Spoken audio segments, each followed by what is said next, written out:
You need to build a personal brand. You need to become the authority of your niche. Just write a short ebook and sell it to get leads. If you've been in the online business space, you probably already heard one of these sentences at least once. And I'm not saying they're wrong, but according to music coach Christopher Sutton, they're not the only ways to build a successful online business. He completely revolutionized the music niche, and in the next 15 minutes he's going to share some of the greatest tools and methods he used to build a successful online business without becoming a guru type brand. Let's get into it. All right, Christopher, welcome to the show. Thanks for having me. I'm excited to be here. No, it's my pleasure. And welcome everybody to the Coffee with a Personal Brand podcast. My name is Alberto. I have my espresso here because, I'm Italian. That's part of my branding. And what type of caffeine are you into, Christopher? Are you into sipping tea like any good Londoner? No, I'm a hardcore coffee aficionado. I'm drinking my coffee here, and I am. You asked a previous guest if they were addicted to caffeine, and I think I wouldn't say addicted, but definitely dependent on caffeine, and I get it through my coffee. Yeah, that's fair enough. I would say I'm not addicted. I do like my coffee. I was not so much into coffee up to a couple years ago, but now I just like it a lot, and I take it without sugar. There's a whole conversation that gets people triggered when I say I don't take it with sugar because people read it. Oh, you think you're better than me? But that's not what I mean. It's just that. I feel like we should do a whole episode on just coffee, Alberto. Yeah, no, I'm likewise no sugar. Yeah. Oh, cool. And I do a fairly extreme form of intermittent fasting, so I only eat between like 8 and 10 p.m. 6 days a week, and I rely on caffeine to just help me stay sharp during the day. Yeah, we But the sugar definitely. would counteract that completely.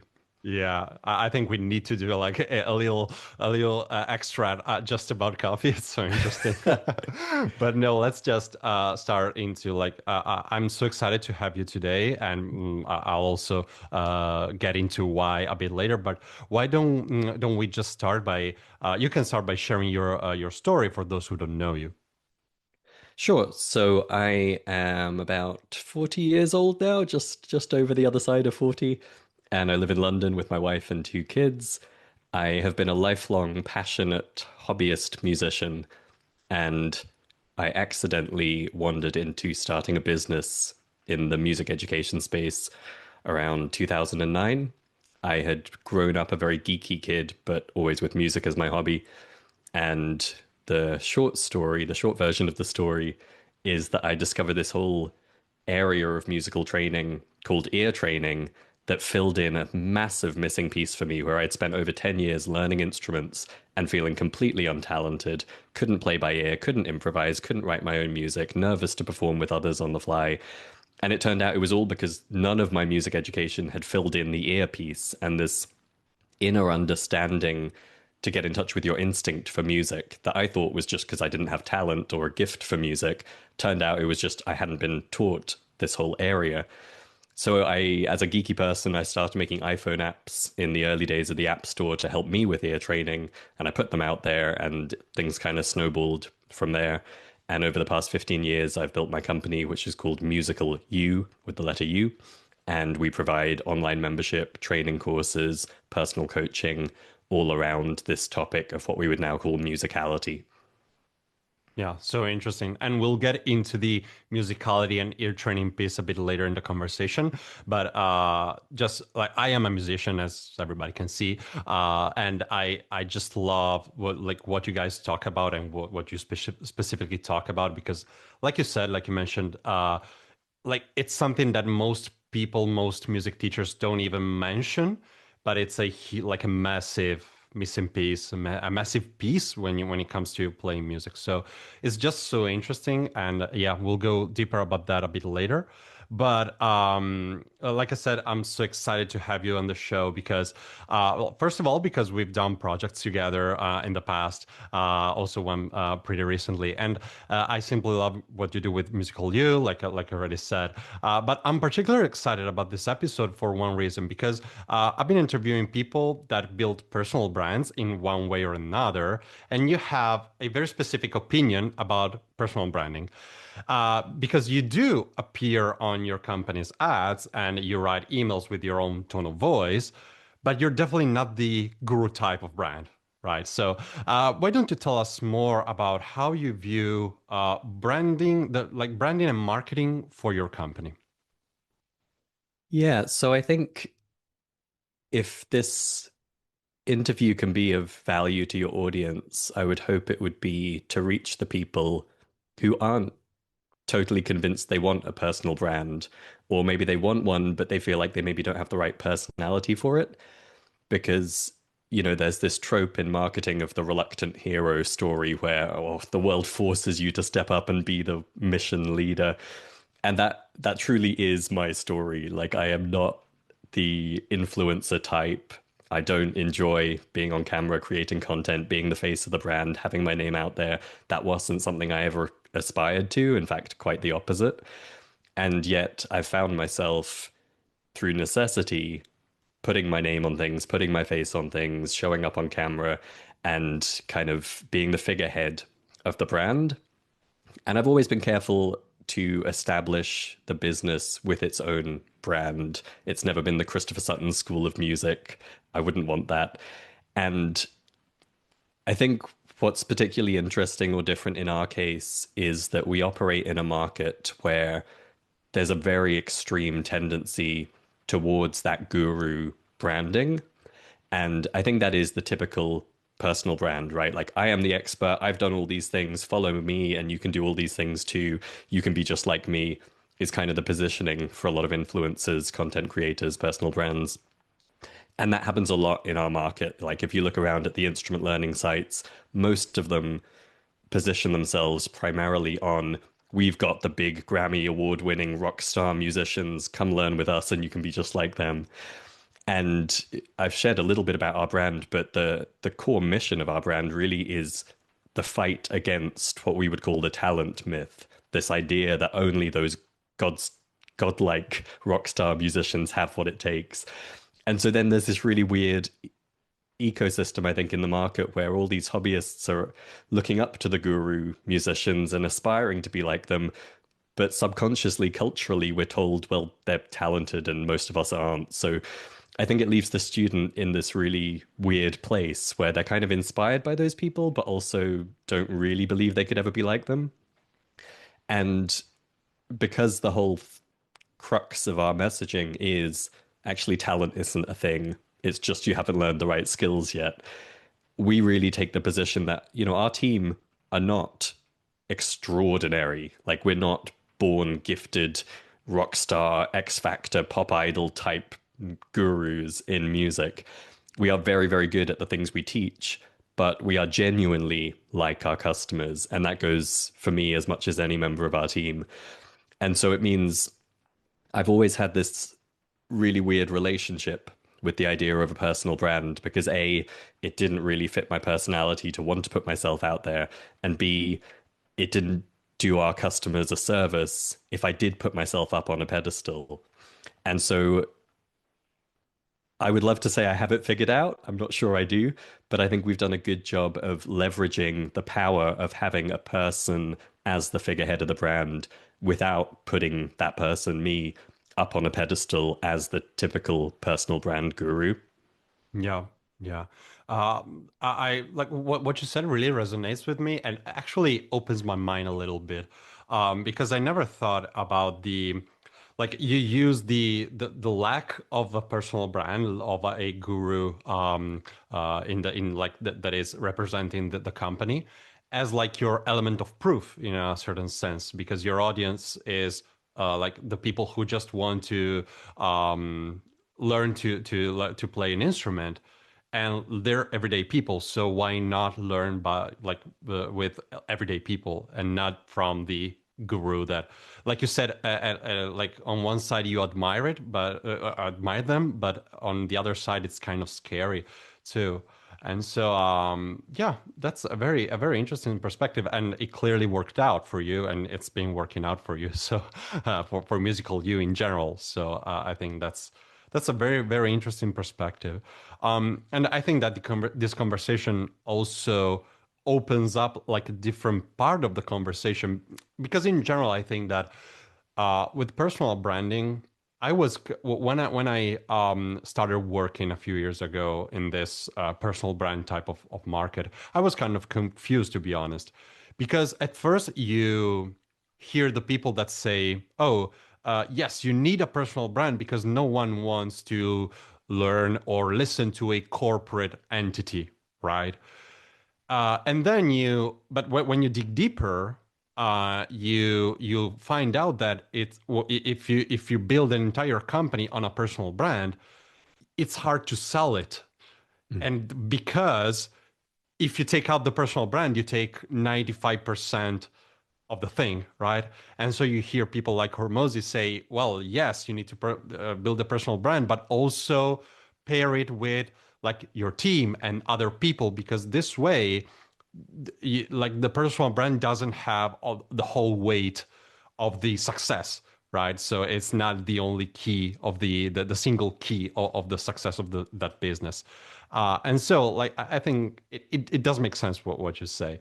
And did you have this in mind when you thought about the whole personal branding thing? I don't know that I did, to be honest. And I've had several friends who've been through that painful transition where they had built their brand around their name, and then they had to go through the process of kind of extracting themselves and bringing in other faces, and in some cases, rebranding so that it wasn't their name on it because they were looking to exit. I never thought in those terms because this is a mission for me. Like, this is my life's purpose. I don't build the business to sell it, and I guess I'm not strategic enough to design for that anyway. No, but that's As a not what I fallback. meant. No, no, That's but not what I meant. It's just that the fact that it's hard to sell it is a like an expression of the fact that 100%. Yeah. it's So more that, fragile. yes. That's what I mean. So I would 100% agree there. And there are definitely people who would say you should build your business to be sellable purely because it makes the business stronger. And in our case, for example, it's been a huge asset that I am not the one face of our brand and I am not the prominent name everywhere. And I have diversified the team, and our students, our customers know other members of the team probably more than they know me at this point, because it means over the last few years, for example, I haven't wanted to be on camera as much for a variety of reasons, and I've had that option, and I've been able to go and bury myself away in introvert projects and be perfectly happy without worrying, oh, we haven't put out a podcast episode this week, or oh, that I'm not hosting that masterclass, there's going to be a problem. I have those options, and I think we've definitely seen the business is more resilient through not having that single point of failure and that real day-to-day dependency on the personality showing up to be the crux of the marketing and the product delivery. Yeah, yeah, and especially when like if you rely on like organic content, on even just like the ads creatives, if you like the personal brands is the only one creating all the videos and maybe shooting like the pictures, like the images for like again for the creatives and the thumbnails, etc., then again you're very fragile. Like the first time that you're sick for a couple weeks because you're like feverish and you cannot work, then your marketing stops. And like you said, it's like that kind of business is not as resilient as building a team and people knowing other faces, not just yours. So, Yeah, uh, and I think it's a very personal thing, and I think it's quite a mm, complex thing where, for example, someone just starting out, there is such power in that personal branding. And the reason I fell into it at all was that for email marketing, it's so different to receive an email from a person as the founder of the brand than the company. And so I started writing the emails in my name, in my voice, and that was kind of my gateway. And then I was hosting the podcast, and I was in videos and ads, and it was a slippery slope for sure. But I just say that to acknowledge that it's not a clear cut either or, that if you're just starting out, you should avoid being the face of your company. I think for us, it certainly has provided a lot of help, particularly in the early years, to establish the brand and establish some authority and have the option to, go be interviewed on a podcast or to have your own podcast. So I think it's definitely something that people need to figure out for themselves, like where is that balance and how should it evolve over time? Yeah, the I love the keyword that you just used, which is balance, meaning that the probably the thing is that you can use a personal brand. It will give you a lot of benefits, but you don't have to like rely only on that. Otherwise, like everything can break in a like an instant. Very interesting, and thanks for sharing this. I think it's going to be very useful for a lot of people. Now, let's start with the first game, shall we? So, those who are familiar with the show know that this won't be the usual Q&A conversation. So, I like to spice things up a bit. The first game is called Coffee Date. We're both drinking coffee, so it makes total sense. You can have 3 coffee dates with whoever you want. They can be musicians, they can be business people, it doesn't really matter. But one needs to be alive, one needs to be from the past, and one needs to be a fictional character. All right? Pick them. Awesome. Go ahead. So I'm going to cheat and give you two for the in-person because one is maybe not the kind of answer you're looking for. I would love to have a coffee date with my business coach, Mandy. She is phenomenal, and we've met in person several times, but over the last 18 months, I haven't been over to the US, and so I haven't seen her in person in a long time. And when you're having these deep, intimate conversations with someone, at a certain point, it feels kind of odd that you never see them face to face. So I'd love to catch up with Mandy over coffee. And I would also, maybe more in the spirit of your question, I would love to sit down for coffee with the Duffer Brothers.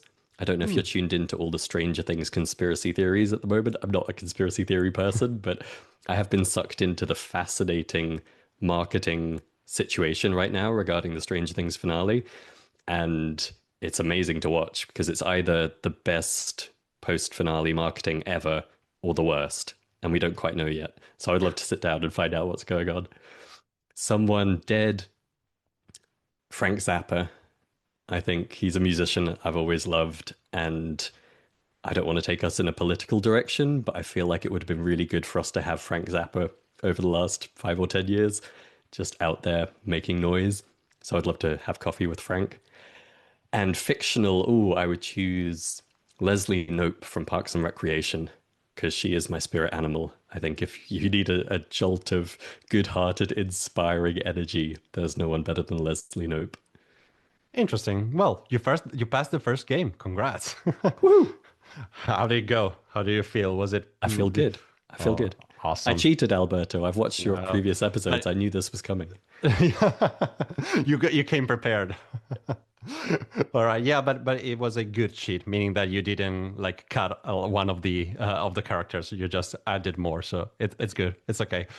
Now let's get into for the next question. Let's get into the nitty-gritty of how a coaching business in the music world works. All right. So you told us about your perspective on personal branding, and now I'm curious, how is your business structured? Like when from lead generation to customer ascension and product delivery, all that kind of stuff. Do you focus a lot on organic traffic for lead generation? What kind of products turn people into leads and then recurring buyers?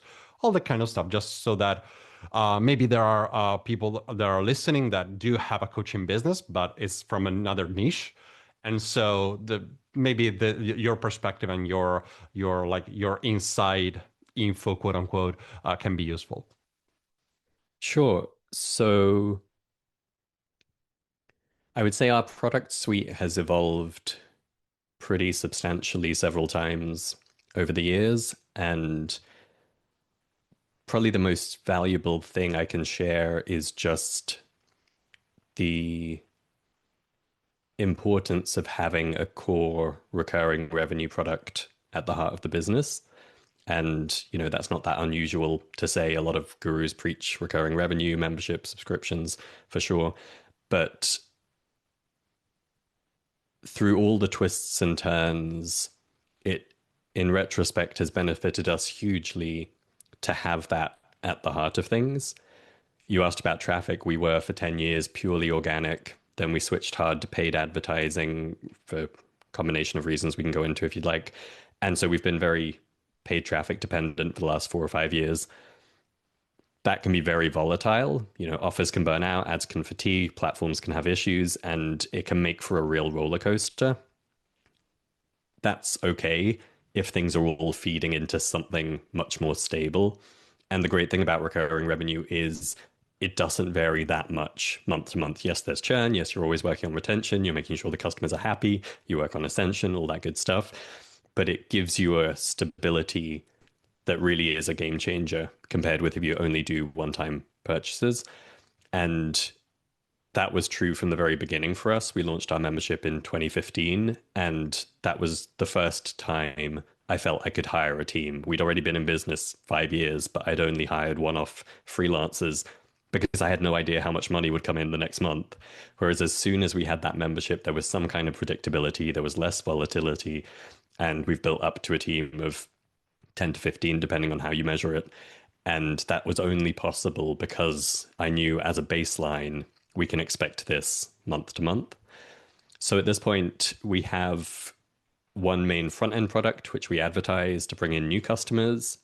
That has an immediate upsell into membership for those who are keen and eager to dive in. There's a great offer for them.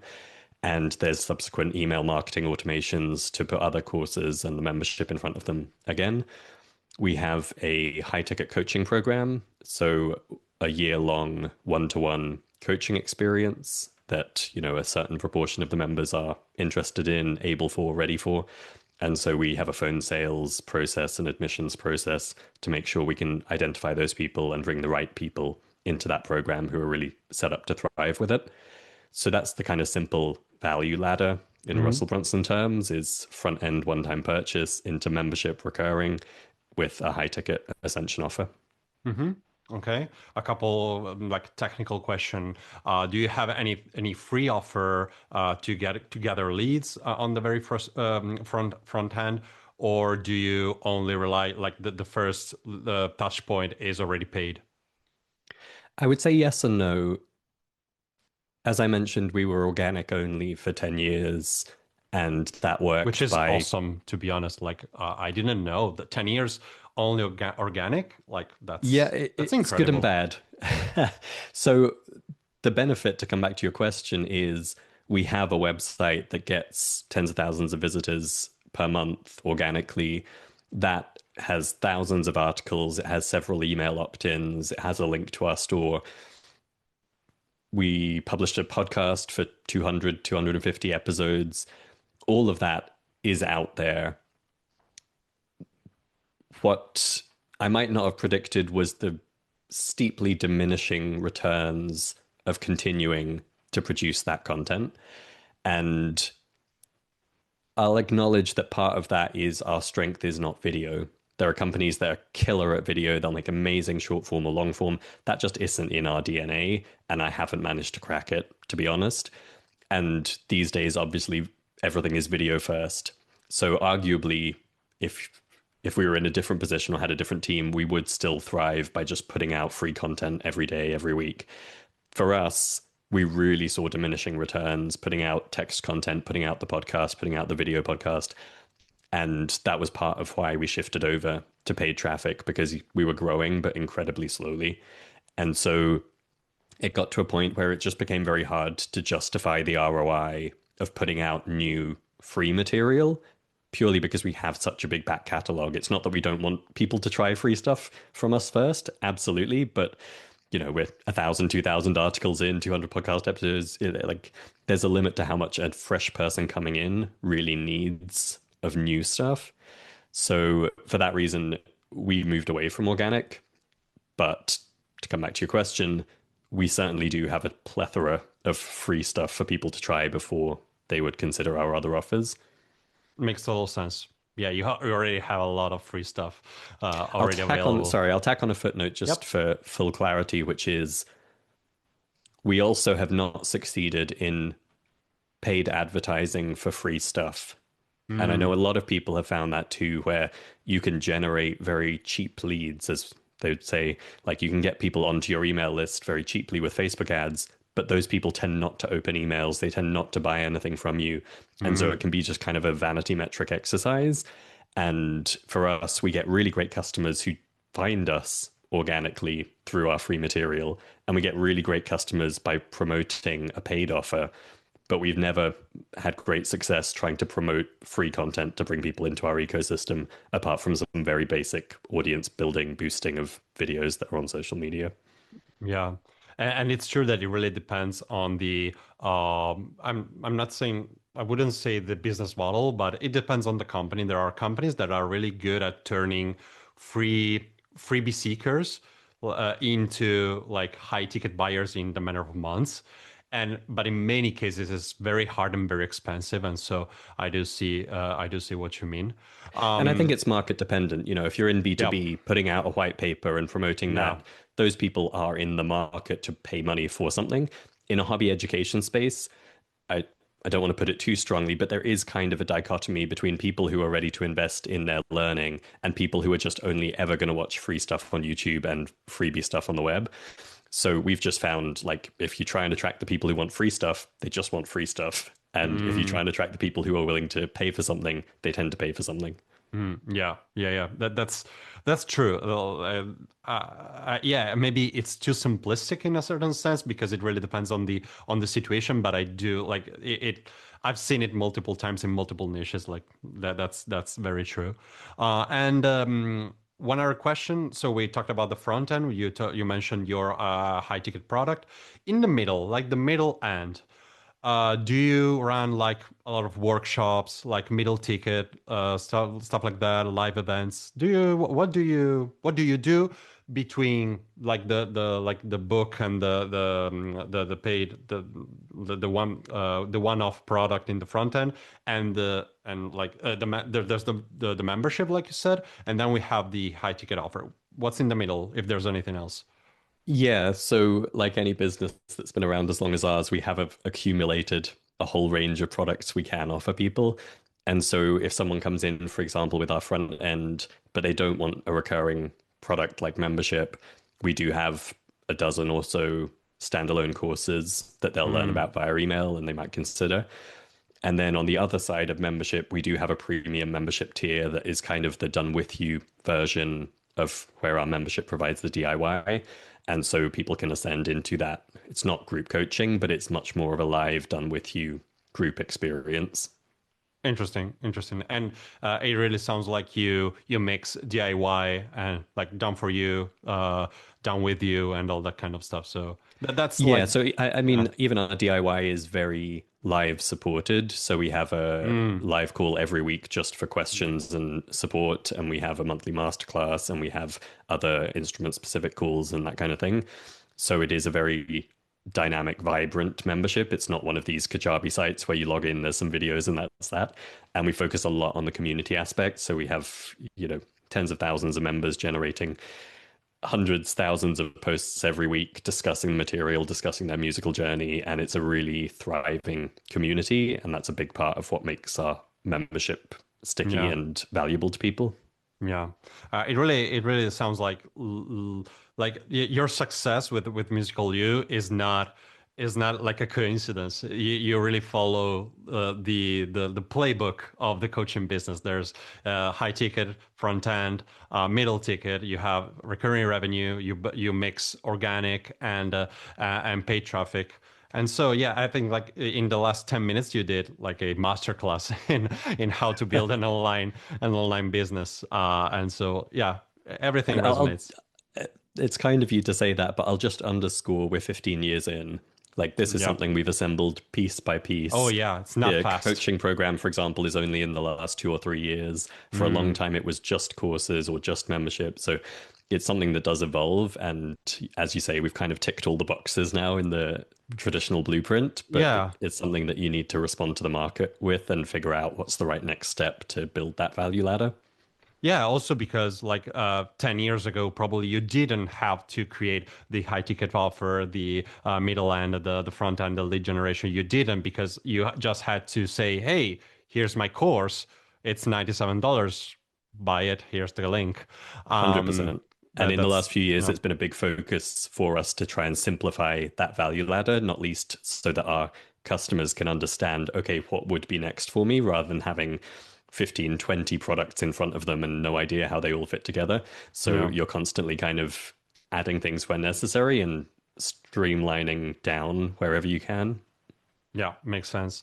And you also briefly mentioned that the future. So, like, I would also like to ask, when you imagine your brand and company 2 to 5 years from now, what do you hope that will be different from today? What would you like to change? How do you dream musical you in 2 to 5 years or 10, whatever? We might have to do a whole other episode, Okay. Alberto. I think if you had asked me that question 2 years ago, I would have had an immediate answer for you. Mm, I think with the pace of development of I find it incredibly hard to confidently predict what any education business could or should look like even a year from now, let alone 2, 5, 10. I would say the brand vision is still the same as it has been from the outset, which is we would like to provide such effective training for the average everyday musician to develop their musicality that it becomes the cultural norm that anyone can become an incredible musician rather than just the talented few. That's the impact we want to have, and it will continue to be. How we do that, I think, is that needs a longer conversation. yeah, yeah, that's true. And that's true what you're saying about AI, which is just probably one of the examples because everything is going faster and faster. So the thing about predictability is true. No one can really know like what is going to look like online business, what is going to look like in 10 years from now. We really cannot know. So that is interesting, and thanks for bringing it up. Okay, now we can move to the second game. All right, this is not going to be about your business because we've talked a lot about this, but rather about the one thing that your business is about, which, like we mentioned, is musicality and the concept of talent. We'll go even deeper about this later, but I want to open this topic with a quick game that I called True or False. I'll tell you some common beliefs about playing music, and you'll say if it's true or false in your opinion. Then we'll get deeper into each of these topics later, but again, just want to open this up. So, are you ready? Fun. Let's do it. You need the talent to be a musician. False. You need to learn music early in childhood to learn an instrument effectively. False. It takes 10,000 hours of practice to master an instrument. Debatable. Okay, in the middle. Music theory is essential to learn music. Yes, with an asterisk. Okay, which is the which one? How It would you? depends what you Would you? mean by music theory. Okay. Okay. Yeah. Fair enough. Yeah, we can go deeper into each of these now because, like you said, it needs to be expanded. Everything. But what I think is clear from your answers is that we need to rethink how we learn music, right? And so, again, to kind of dig deeper into each of these topics, tell us more about your perspective and how the concept of musicality and ear training actually works. Sure. So I think the crucial thing to understand about talent is that it has been pretty exhaustively scientifically debunked at this point. Unless we're talking about being 6'5" to play basketball, there are no inherent biological traits required to excel in any field we've identified. I've had the chance to interview some of the top scientific experts on the topic. I've read several books which go deep into the science. It's not debatable at this point. Like, it's still very much the cultural assumption. But if you look at the facts, if you look at the research, if you look at the proof, there isn't such a thing as talent. What there is the very specific ways people practice and the ways people learn. There are two directions you can take that when it comes to music. One is what we would call super learning at Musical U, and this is the whole science around accelerated learning and memorization, where if you look at the top performers in learning instrument technique or memorizing repertoire, they do things very differently when they sit down to practice. And there's a whole toolkit of techniques you can use to practice in a very different way, which gets you literally 5 to 10 times the progress from the time you put in. And when you understand that, it becomes very easy to see why one musician can excel very quickly and another bumbles along. It's not that one has talent or a gift, it's that they are doing it very differently. And crucially, most of the techniques are very counterintuitive. They're very different from how we assume good practice should work. So that's one direction is practicing and learning works very differently than people think it does. And that explains why some people move much quicker. The other direction is, as you said, musicality. A subset of that is ear training, actually teaching your ear to recognize pitches, chords, rhythms by ear. Musicality as a whole is about being able to express instinctively, naturally, freely, whatever it is you want to in music. And that's a whole range of skills. Ear training is part of it, but it also encompasses things like performing with confidence and in a way that moves the audience, or playing with great expression. And that breaks down to learnable skills, is the bottom line. These are things that are not typically taught. They are things that are admired and put up on a pedestal. But when you have the right training material and the right methods and the right support, we've seen, the next question was about age. We've seen people who are literally in their 90s coming to music for the first time, making rapid progress and being able to not only play their instrument, but play by ear and improvise in a matter of months. Now, you can't tell me you need to be a child prodigy or have a gift for music to see that happen. This is what we see inside Musical U every day. A lot of our members are older. They're in their 60s, 70s, 80s.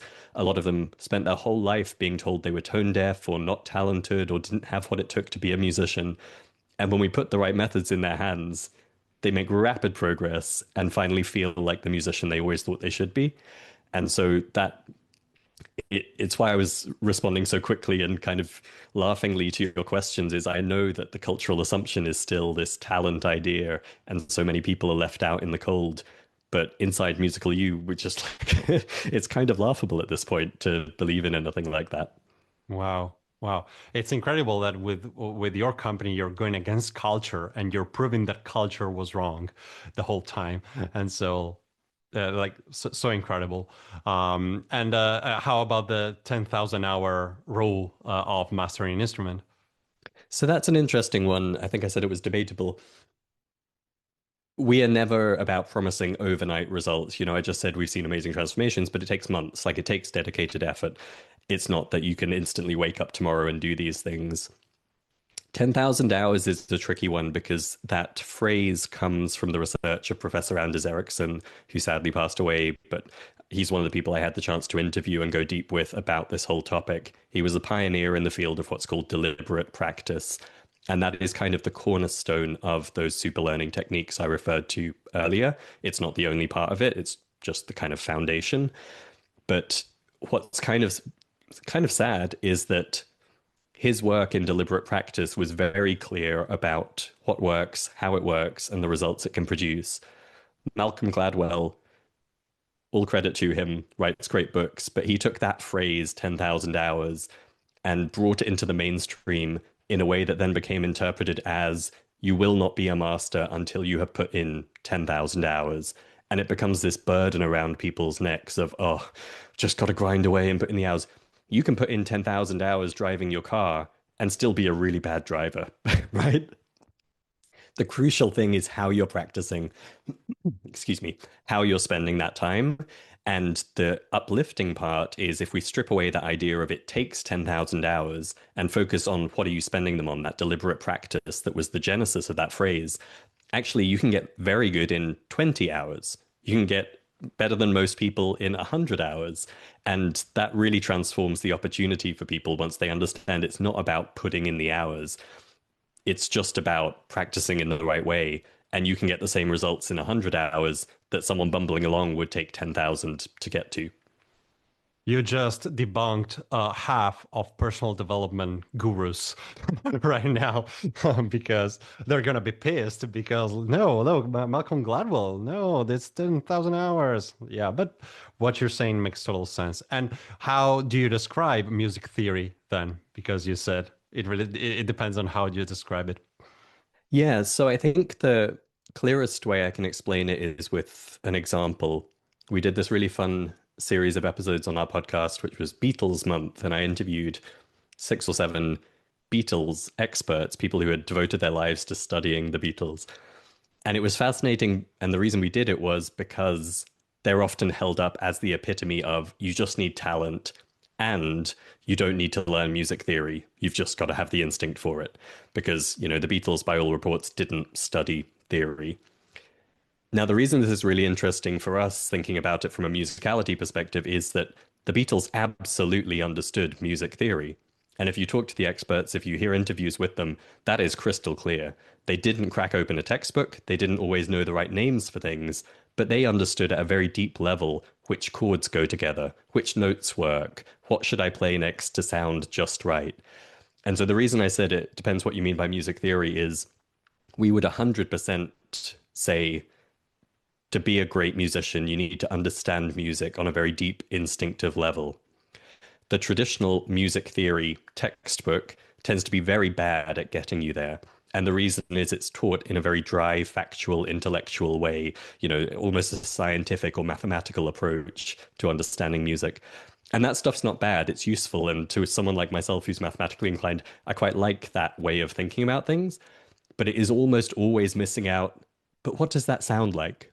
Right? You learn the notes in a major scale or the Phrygian mode, and you know factually what it is. Do you know what it sounds like? Could you recognize it if you heard it? Do you know which note to play if you want your solo to sound like this? That whole side of things is typically neglected. And so even the diligent learner who is studying music theory as part of their musical development misses out on what is really on the table for them. And so one example of how you can address that is a big part of what we teach is what you'd call active listening, which means you're listening to the music, you're not just hearing it, you're listening in a very conscious, intentional, mindful way, possibly with particular questions in mind as you listen, so that you're actually dissecting and analyzing and understanding the music as you hear it. And that's a skill we teach, and it's a skill that very good musicians do. After years of immersion, they kind of gradually get a sense of it. But if you actually learn it step by step, you can get good at it very quickly. And that fills in a very big part of what traditional music theory leaves out. And hopefully that gives you a sense of how, yes, the deep instinctive understanding is essential, but just studying theory is not going to get you there. Yeah. Yeah, definitely. And I also really like the separation that the distinction between scientific, mathematical way of learning and teaching and the what you guys do, which is more flexible, I would say. But we also need to remember that music is an art, right? And so also I've seen this in all kinds of niches, but a lot of people want to teach in coaching businesses too, the scientific way of doing things because it cannot be debatable, right? It's like in the minds of people is easier, right? Because I just have to do this. But with music, it's not that simple. In some cases, you need to like you said, how does it sound like? You cannot put science and math in how it sounds like, right? Like how does it sound good? Is it pleasant to your ears? So makes total sense to me what you're saying, and I really like it. And also musicality, which we just talked about, is so important to you that is the title of your new book, your newest book, this one right here. And I don't know if you guys can see it, but this is massive. This is like a big book. And it's 800 pages, if I'm not mistaken, or something like that. About 850. 850, yeah. And so I want to ask you, how did this masterpiece come to life, and why did you want to create this massive piece for your audience in a world where most gurus just create for their book funnels, they just write like 10-page PDFs or stuff like that? Why did you want to create something so good and so complete? Well, thank you for the kind words. It's a tricky one to answer. I think I need to answer from both the mission perspective and the business perspective. From the mission perspective, I started the company because I was getting into ear training and I looked around, and in particular, I looked on the web and I was like, how is there not more information on this? Like, why is this just a book and CD course by one author that I can track down? And there's no website for ear training, and there's no interactive apps I can use. And the same is true of the book, where we've been doing this for 15 years. We've been shouting about musicality for 10 years. And still, I look around, and with no disrespect to the other amazing music education providers out there, there are some phenomenal people doing great work. But I still feel like we're kind of alone in terms of the companies that are really putting effort behind making this mainstream. And that boggles my mind. I don't really understand it. But it gradually dawned on me that it was also nuts that there was not a book. Like, I'm a big reader, I love books. A lot of musicians learn a lot from books. And I was like, how is there not an all-in-one book for this? And, we have great interactive online training. There's so much you can do with audio and quizzes and little ear training widgets. Like, it's something that is arguably better done online, interactive with technology. But there's nothing like a book, right? And a lot of it can be explained, like our conversation today. There are so many of these limiting beliefs and different methodologies that can very well be explained in the pages of a book. And so I didn't set out to write, you're very kind to use the word masterpiece. I didn't set out to write the be all and end all. Someone called it the Bible of musicality in a review, which I quite liked, as well as was humbled by. But that wasn't really the idea. It was just we were sitting on this decade plus of developing material that doesn't seem to exist anywhere else, and we've seen the impact it can have. And I was just like, we've got to put this into a book. Like, this book needs to exist. And I didn't think it would be half as long as it turned out to be. And I hope I'm right in saying I'm not a waffly writer. Like, this is not a fluff 850 pages. This is pretty dense with material and frameworks and exercises and explanations.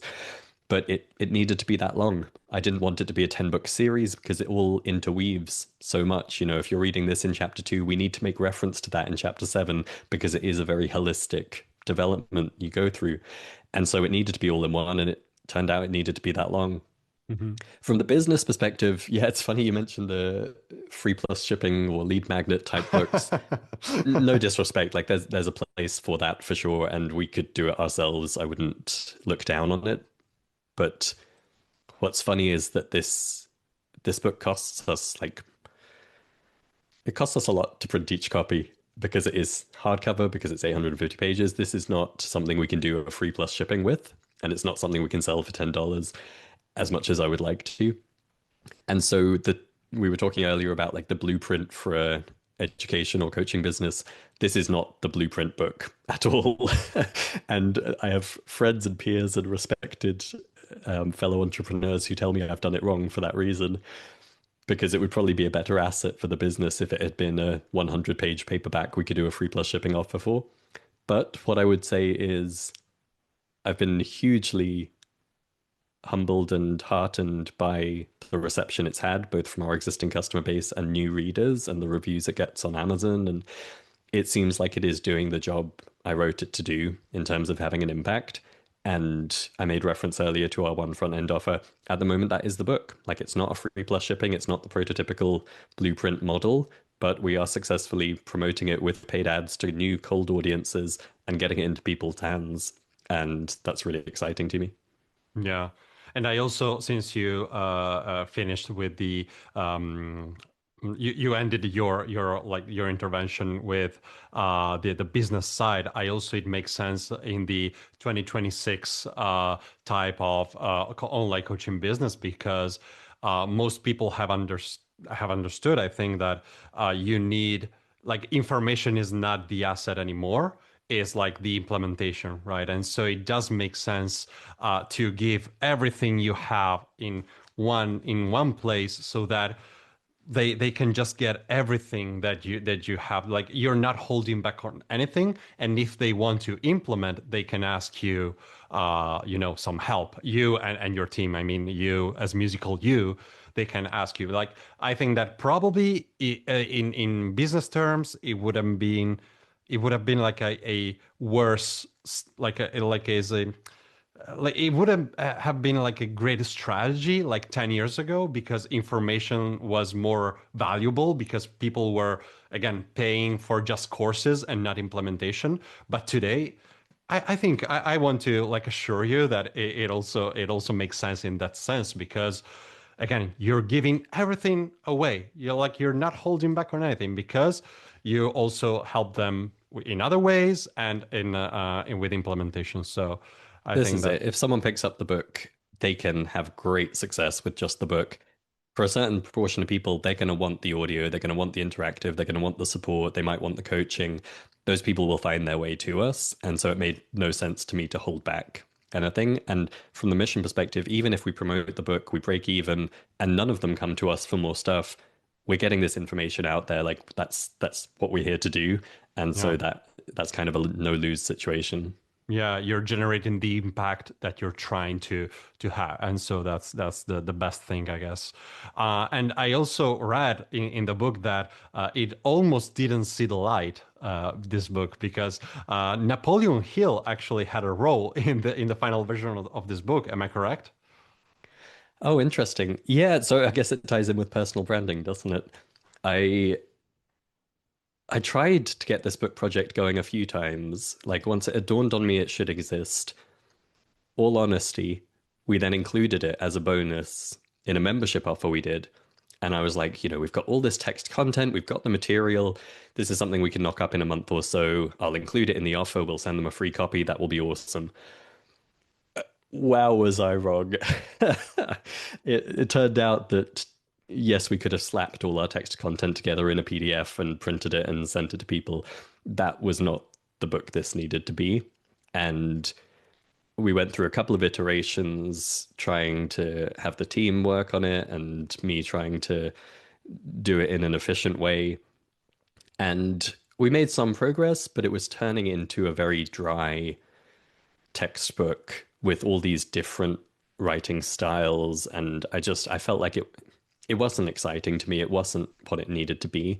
And we haven't really talked about it, but a huge part of what we do is on the psychological side of learning music. It's another huge missing piece where all of the emotional and psychological stuff you go through in the process of learning music and becoming a musician is typically completely neglected. And these poor aspiring musicians are left feeling like they're inadequate. They don't have what it takes. They don't have enough discipline. They've fallen off the wagon again. They'll never get there. Like, I don't need to tell you as a musician, there's so much head trash, and you go out to a gig and the gig doesn't go well. Like, there's a lot that doesn't get dealt with. And a big part of what we do at Musical U is helping people grapple with that and succeed through it and have the right mindset tools and ways of thinking and removing the limiting beliefs so that they are in a position to thrive. And that was really missing when we were putting this book together because we had some material on that, but it's not something you can put in a box. It needs to be woven throughout the material so that if they're reading the chapter on chord progressions, we acknowledge the two or three things that might come up and how they can get past them. So anyway, it turned out it needed to be a holistic book written in a very personal voice, the way we would if we were teaching someone live or in coaching or on a podcast episode. And long story short, you mentioned Napoleon Hill. I think the anecdote I share is that it was through listening to a recording of the personal development pioneer Yeah, Napoleon that's Hill true. that it dawned on me because I had read his stuff and it had always been kind of dry and it was useful, but I didn't like it. It was what it was. And I heard him speak and it came to life and he had this personality and he had this sense of humor and he was playing around with the audience. And I was like, this is a completely different person than I thought Napoleon Hill was. And it made his material so much richer. And so that made me realize what the book needed. And again, coming back to personal branding, not what I wanted to do at all. What it needed was for me as a person to write it as an author and to really go beginning to end, literally writing every line.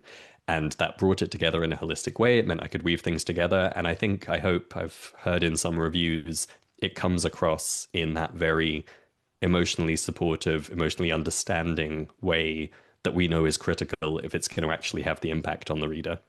Yeah. Yeah, I love the story about Napoleon Hill, and that's why I wanted to include it in the episode because when I read it, I said, wow, that makes so much sense. You created a massive but also unique piece of content. Well, if we can call this a piece of content, but yeah, I really like what you said.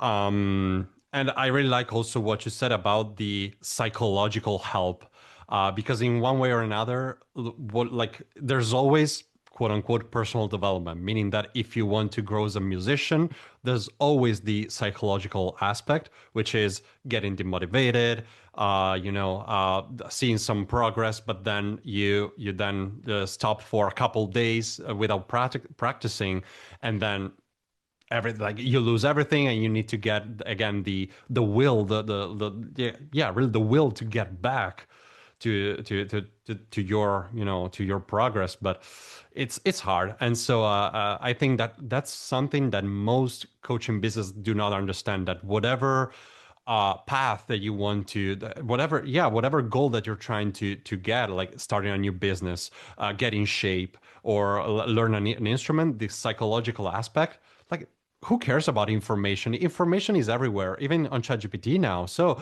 like the psychological help is really what people what people need in like across all niches, in my opinion. Couldn't agree So more. yeah. So we have the last game, and then I'll let you go the rest of your day. The last game is called Flash Branding. You're probably already familiar with it since you already listened to some of the episodes. I'm going to give you some fill in the blank sentences, and you'll have to answer as fast as possible with the first thing and most natural answer that you have. So if you're ready, we can start with the first sentence. Let's go. My favorite musician is. Punk Rock Factory. If my business had a theme song, it would be. This Year by the Mountain Goats. Oh, you were quicker than I thought. The best advice I ever received was. If you're not growing, you're dying. When I'm struggling and I need help, I want to talk with. My business coach, Mandy. The biggest risk I ever took was. Starting my business. Success to me looks like. Feeling like you have done the best you could with the opportunity life presented you with. Christopher, thank you for joining me today. I loved your answers, by the way. They were very deep and profound and so meaningful. And where can people find more about musical use products, your book, etc.? Yeah, if you have any interest in developing your own musicality, whether you've considered yourself a musician or not, you can check out musicalu.com. That's the letter U at the end, musicalu.com. Or that book has its own site at musicalitybook.com. Awesome. And do you have any big projects you're working on that you want to let people know about, or just the book and the business? So many big projects, none to call out publicly. But I will say, if you tune into our universe via either of those websites, you'll be in a good position to see what's coming next. Awesome. Again, thanks for taking the time today, Christopher. It's been a pleasure, and we'll see you next time. Thanks, Alberto.